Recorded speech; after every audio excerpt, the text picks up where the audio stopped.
way you do behave in dance may also reflect the way you behave in your life. That's my mother's belief. Her attitude in life is, if she has something to tell you, she will tell you straight away. Period. You know, and in dance is the same. You know, whether you can do or you cannot do, you give or you don't give. As simple as that. And that if you have a problem, you say it. If you're not able to say it, you deal with it. It's none of her concern. You see what I'm saying? And her dance is like that. It's whether you feel and you can do, or you think over it.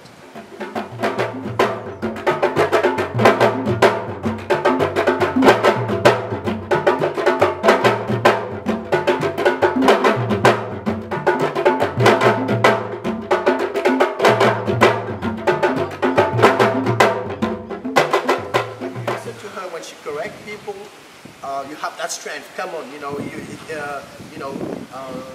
you behave like this here, you behave like this in the world. You know, in your life. You know, so there is something that always comes through in an unexpected way, if you want, because it's not something that she will focus on and discuss and and raise a point about. She would. You know, she would feel people the way they are, and she sees through them and say, well, now it hits you. And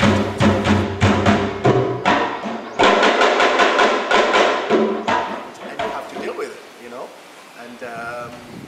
And because beyond the posture that is held by the dancer, there is something that comes through, you know, that has to do with who you are. And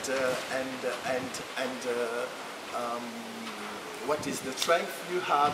You know, are you a strong person? Are you a weak person? Are you, are you ready to confront yourself and go beyond and be strong?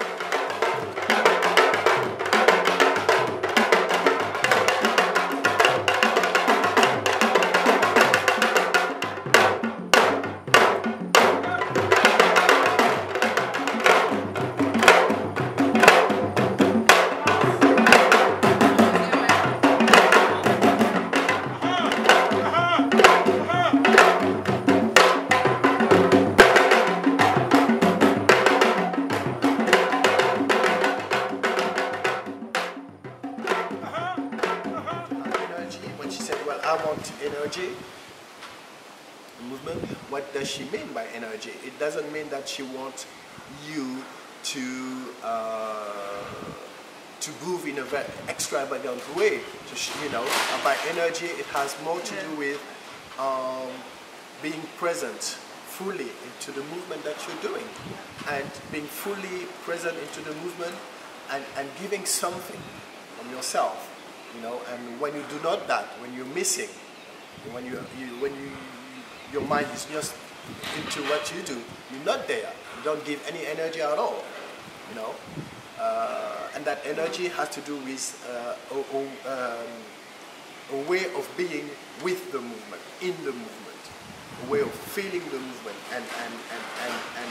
and make it obvious, make it visible, make the invisible visible.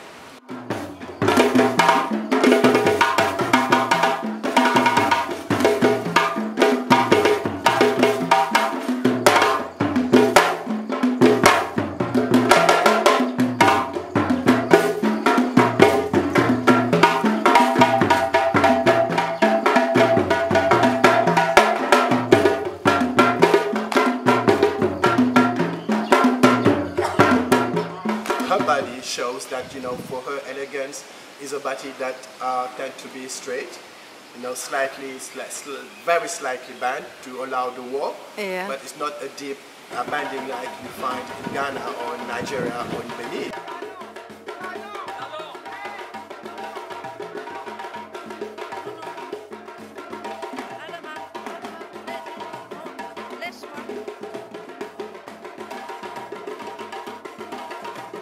It is very interesting because that body is not necessarily a body that stands. It's also a body that sits, that kneels. Yeah. You know, and you find that same elegance at the same time.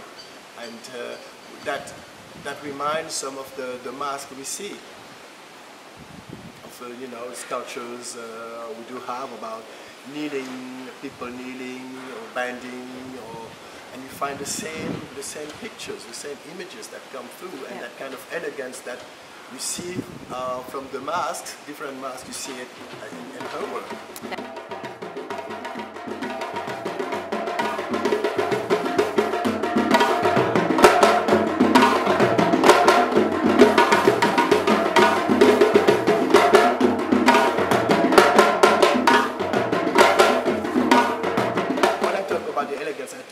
Form and aesthetic, but it's not just the aesthetic of the physical aesthetic, it's also the moral aesthetic. You know what I'm saying? So the elegance is not just about having the right posture, it's also having the moral posture in life that helps you to face obstacles and overcome them. You know, and the difficulties that you're facing with the forms that you learn, you know, are symbolic of the obstacles in life that you may face.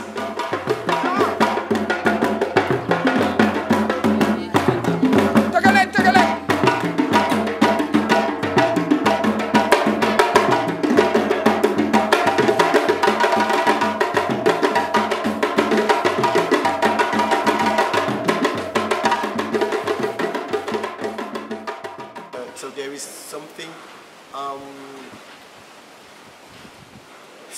that is not just elegance, but that goes beyond that elegance, and that has to do with the kind of posture that is linked to a spiritual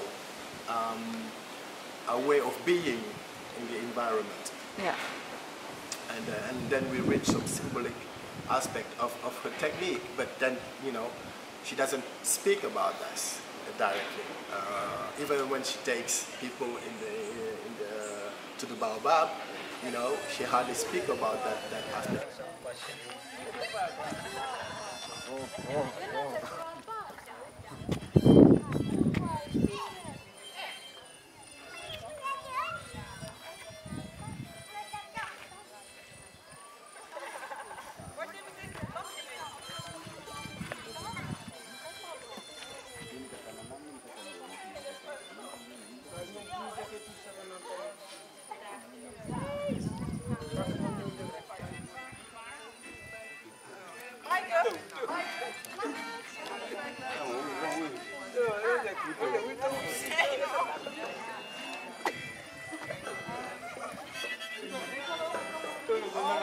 Acogny.